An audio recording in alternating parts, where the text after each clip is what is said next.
Hi, everyone, and welcome back to another episode of our English Learning podcast. I'm Jennifer, and I'm here with my amazing co-host, Elizabeth. How are you today, Elizabeth? Hi, Jennifer. I'm doing great, thank you. I'm really excited about today's topic because it's something that affects how we interact with each other in our daily lives. Communication between the sexes. Do men and women have different approaches? It's a topic that has been discussed in both psychology and popular culture for years. Are there really fundamental differences in how men and women communicate, or is it all just a stereotype? That's right, Elizabeth. It's a fascinating question because communication is such a crucial part of our lives. Whether it's in relationships, at work, or even in social situations, the way we communicate can shape how we understand each other. Today, we're going to dive into whether men and women really do have different approaches to communication and what that means for how we interact with one another. Exactly. And for our listeners out there, as always, we'd love to hear your thoughts on this topic. Do you think men and women communicate differently? Share your opinions with us, and we might even feature them in a future episode. So, Jennifer, let's start with the big question. Are there really communication differences between men and women, or is this just a stereotype? Well, Elizabeth, this is where things get interesting. Research has shown that there are some differences in the way men and women tend to communicate, but it's important to remember that these are general patterns. Not every man or woman fits into these categories, and there are plenty of exceptions. However, studies do suggest that there are some common tendencies in how men and women approach communication. That's a great point, Jennifer. We should always be cautious of generalizations, but understanding these patterns can help us navigate our interactions more effectively. So, what are some of the key differences researchers have found in how men and women communicate? One of the main differences often discussed is that men tend to be more direct in their communication, while women tend to be more indirect or relational. For example, men might focus on the facts and the solution to a problem, while women might focus more on the emotional aspects of a conversation and how it affects their relationships with others. Yes, I've heard that before. Men are often said to be more task-oriented, while women are seen as more relationship-oriented in their communication. This is why men might approach a conversation with the goal of solving a problem, while women might approach it as a way to connect emotionally or share experiences. Exactly. And this difference can sometimes lead to misunderstandings. For instance, if a woman is sharing a problem, she might just want to be heard and understood, while the man might jump straight into offering solutions. This can leave the woman feeling like her emotions weren't acknowledged, while the man thinks he's helping by offering a solution. That's such a classic scenario, Jennifer. And it's not that one approach is right or wrong, it's just a difference in how we communicate. Women often value empathy and understanding in conversations, while men may feel that they're being helpful by trying to fix the issue. Yes, exactly. And another difference is that women tend to use more verbal and nonverbal cues to express themselves. This includes things like tone of voice, facial expressions, and gestures. Women are often more attuned to the emotional context of a conversation and may read between the lines to pick up on what isn't being said directly. That's a great point, Jennifer. Women might use more subtle communication methods like hints or suggestions rather than making direct requests. This can sometimes cause confusion if the other person, especially a man, doesn't pick up on those cues and assumes everything is fine or that there's no need to act. Right. Men, on the other hand, tend to rely more on literal language. They might say exactly what they mean without relying too much on nonverbal cues or expecting others to read between the lines. This can make their communication style seem more straightforward, but it can also lead to frustration if they don't pick up on the more nuanced messages women might be sending. Yes, and I think that's where some of the tension can arise. If one person is expecting the other to read between the lines and the other person is expecting a more direct approach, it can lead to misunderstandings. Exactly. And this brings us to another interesting aspect of communication: conversation styles. Research suggests that men are more likely to interrupt during conversations, while women are more likely to use supportive language, like nodding or making comments to show they're listening. Yes, I've read that too. Men might interrupt as a way of engaging in the conversation or showing their interest, but women might perceive it as a sign of dominance or a lack of interest in what they're saying.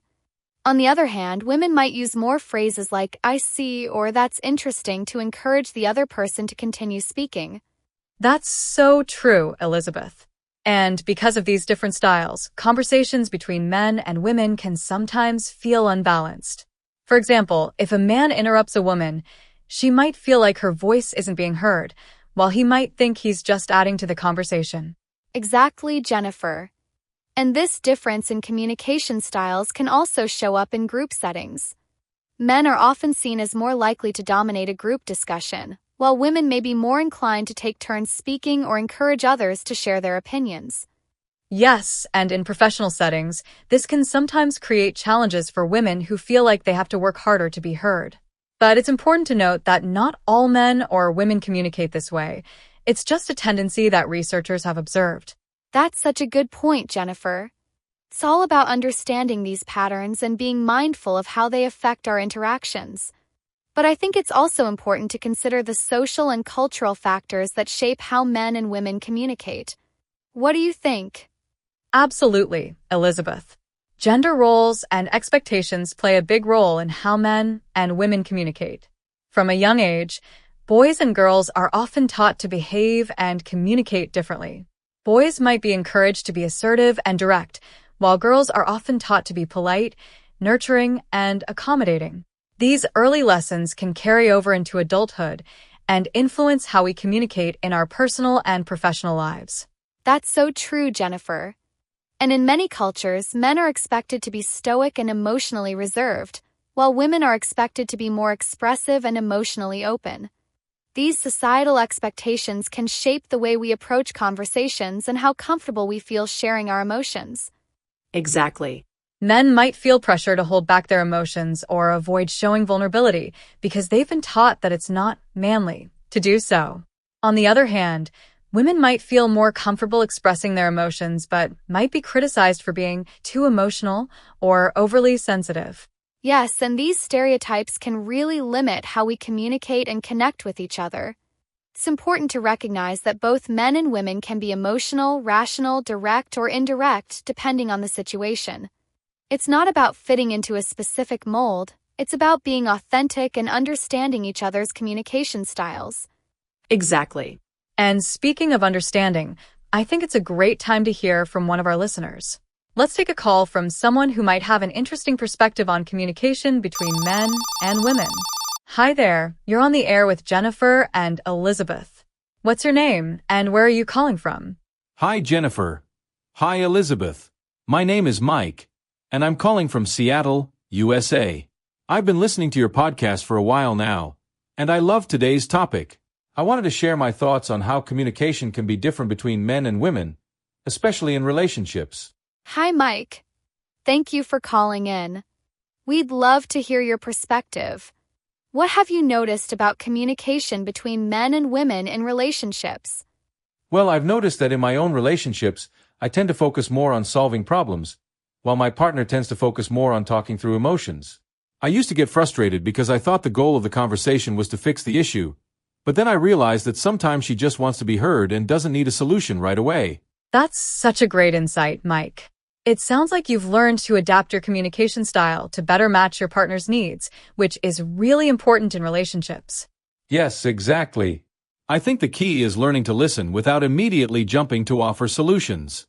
Once I started doing that, our conversations became a lot more productive, and we both felt more understood. That's such a valuable lesson, Mike. It's a great reminder that sometimes the best thing we can do in a conversation is just listen and acknowledge the other person's feelings. Absolutely. Thanks for having me on the show. I love listening to your podcast, and I'm excited to hear more episodes. Thanks so much for calling in, Mike. Take care. Bye, Mike. That was a wonderful call for Mike. His experience really highlights the importance of active listening and adapting our communication styles in relationships. Absolutely, Jennifer. And for those of you listening, if you're enjoying our podcast, please like and subscribe to our channel. Your support really helps us keep creating these episodes and sharing more interesting topics with you. So, where does that leave us in our discussion today? I think it's clear that while there are some differences in how men and women tend to communicate, these differences aren't set in stone. It's more about understanding each other's needs and adapting our communication styles to create better connections. Exactly. Communication is all about being open, empathetic, and willing to learn from each other. Whether you're a man or a woman, it's important to recognize that everyone communicates differently, and that's okay. Key is to listen and adapt to make sure everyone feels heard and understood. That's such a great point, Elizabeth. And I think it's also important to recognize that communication styles aren't just determined by gender. Personality, cultural background, and life experiences all play a role in how we communicate. So, while there are some common patterns, it's important to see each person as an individual. Absolutely, Jennifer. And let's not forget that effective communication is a skill. It's something we can all work on and improve over time. Whether you're trying to be more direct, more empathetic, or a better listener, there's always room for growth. Yes, communication is the foundation of all relationships, whether personal or professional. The better we understand each other, the stronger our connections will be. So, if you ever find yourself feeling frustrated or misunderstood in a conversation, take a step back, think about the other person's perspective, and adjust your approach accordingly. That's great advice, Jennifer. And before we wrap up, I think it's worth mentioning that communication isn't just about talking, it's also about listening. Being a good listener is one of the most important aspects of effective communication. Sometimes just being fully present and showing that you care can make all the difference. Absolutely, Elizabeth. Listening with empathy and without judgment can transform a conversation and deepen your connection with the other person. It's something we should all practice more often. So, to sum up, we've discussed some of the common differences in how men and women communicate, but we've also emphasized that these differences are not absolute. It's all about being open to learning from each other, adapting our communication styles, and most importantly, listening with empathy and understanding. We hope today's discussion has given you some new insights into how men and women communicate and how you can improve your own communication skills. Remember, it's not about fitting into a particular mold. It's about being authentic, understanding, and adaptable in your conversations. Thank you so much for joining us today. We're always here to share new insights and help you learn English while exploring interesting topics. Keep listening, keep learning, and we'll see you in the next episode. Bye for now, everyone. And remember, communication is the key to all great relationships.